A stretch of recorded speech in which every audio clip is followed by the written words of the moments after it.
आज सभागृहामध्ये प्रस्ताव 93च्या अनुषंगाने चर्चा सुरू होती आणि या चर्चेमध्ये मी देखील भाग घेतला होता। प्रामुख्याने याच्यामध्ये मी धारावी बचाव या अनुषंगाने मुद्दे मांडले। यामध्ये अनेक प्रस्ताव होते। हे प्रस्ताव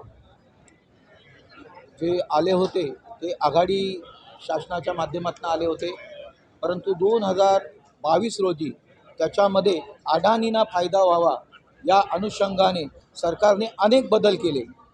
खरं म्हणजे धारावी हा 650 एकरचा एरिया, यामध्ये रेल्वेची जागा जी आहे ती 47.37 एकर अशी ही होती।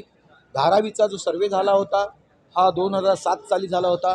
धारावीच्या त्यावेळेच्या सर्वेच्या अनुषंगाने 80,000 त्या सर्वेमध्ये झोपडपट्टीधारक होते। ज्या घरांचा जो सर्वे झाला याच्यामध्ये 68,000 रेसिडेन्शियल आणि 12,000 हे रेसिडेन्शियल कम कमर्शियल अशा पद्धतीने सर्वे झाला होता।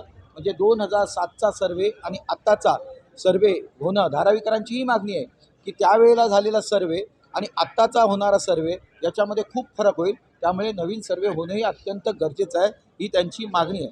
जर शासनाने यासाठी या अदानीला फायदा व्हावा म्हणून 33(9) अ जे आणलं म्हणजे क्लस्टर डेव्हलपमेंट, त्याच पद्धतीने 33(10) SRA याला 33(9) अ करण्यात आलं, ॲडिशनल करण्यात आलं आणि 33(10) अ आणखीन ॲड करण्यात आलं। अशा पद्धतीने 33(9) आणि 33(10) मध्ये अ ॲडिशनल करण्यात आलं आणि तो स्पेशल झोन अशा पद्धतीने विशेष नियोजन प्राधिकरण अशा पद्धतीने तो प्रोजेक्ट आता राबवतात। याच्यामध्ये सर्वे होणं हे अत्यंत गरजेचं आहे। त्या ठिकाणच्या सर्वच्या जागेचा पात्रता अपात्रता होणं गरजेचं आहे। जर SRA असेल तर SRA मध्ये तुम्हाला आपल्या सर्वांना माहिती आहे की SRA आला तर त्या ठिकाणी तो त्या लोकांपर्यंत जातो, लोकांच्या बैठका घेतो, लोकांना अधिकार आहे। SRA मध्ये कोण डेव्हलपर असावा हा SRAच्या तिथल्या राहणाऱ्या लोकांना अधिकार आहे। हा आत्ताच्या 33(10) अ च्या अन्वये तो काढून टाकण्यात आला। हा सरकारने स्वतःकडे अधिकार घेतला की आम्ही आणू तो मनुष्य हा तुम्हाला डेव्हलपर म्हणून स्वीकारलाच पाहिजे, त्यामध्ये मुख्य प्रवर्तक वगैरे कोणी नाही आहे। त्याच पद्धतीने ज्यांच्या लोकांबरोबर ॲग्रीमेंट देखील झालं पाहिजे, ती ॲग्रीमेंटची अट देखील त्याच्यामध्ये नाही आहे। म्हणजे लोकांचं विकासकाशी ॲग्रीमेंट होणं, लोकांचं त्या तिथला मुख्य जो असेल त्याच्याशी ॲग्रीमेंट करणं तेही नाही आहे। आणि अशा पद्धतीने जर ॲग्रीमेंट ते झालं नाही, तसंच सर्वे तुम्ही घरांचा कराल, सर्वे तुम्ही रेसिडेन्शियलचा करा, रेसिडेन्शियल कमर्शियलचा कराल, परंतु त्या ठिकाणी मोठमोठे उद्योग आहेत, त्यांचं कधी तुम्ही सर्वे करणार आहे? कारण त्या ठिकाणी चामड्याच्या वस्तू निर्माण होणं ही तर पारंपरिक व्यवस्था आहे आणि त्या पद्धतीने त्या लोकांचा सर्वे त्या ठिकाणी झालेला नाही आहे।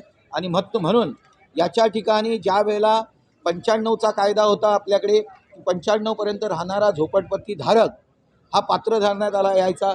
त्याच्यानंतर नवीन कायदा आला 2016 रोजी, त्यामध्ये आपण सांगितलं की 2000 पर्यंतचा राहणारा व्यक्ती हा पात्र आहे।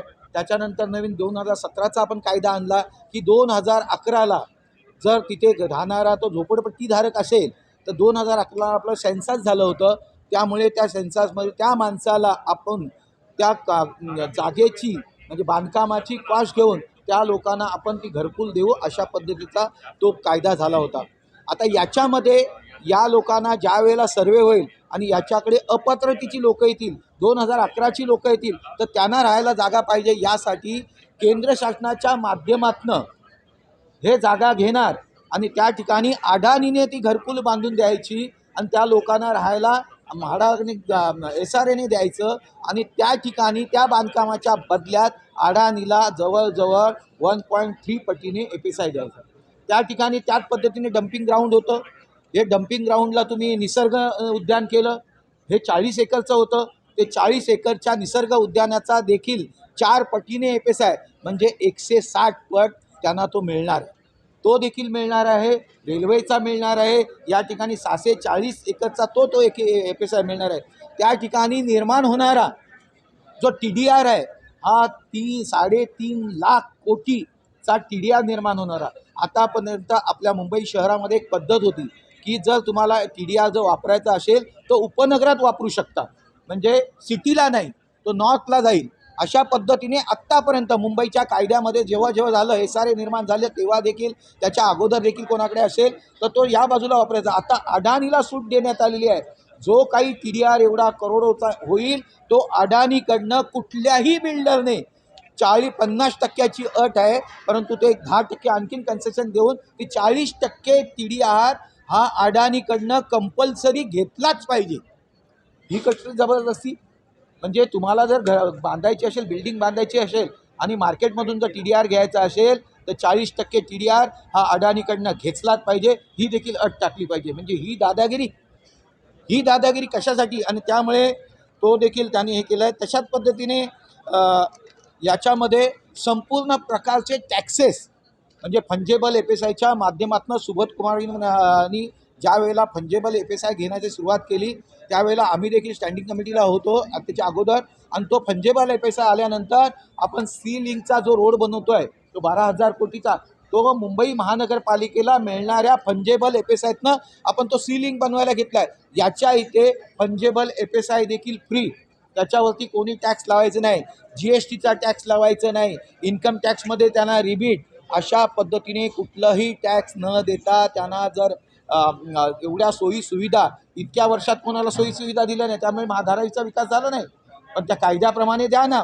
याच्यामध्ये बदल करून आपला मेरी दोस्ती मेरा प्यार अशा पद्धतीने ह्या दोस्ताच्या पदरामध्ये पाडण्याचं काम या सरकारने केलेलं आहे. म्हणजे धारावी ही मुंबई अंधन देण्यासाठी त्याला अंधन दिलेली आहे आणि त्याचा इफेक्ट मुंबई महानगरपालिकेमध्ये राहणाऱ्या सर्व सोयी सुविधांमध्ये होणार आहे.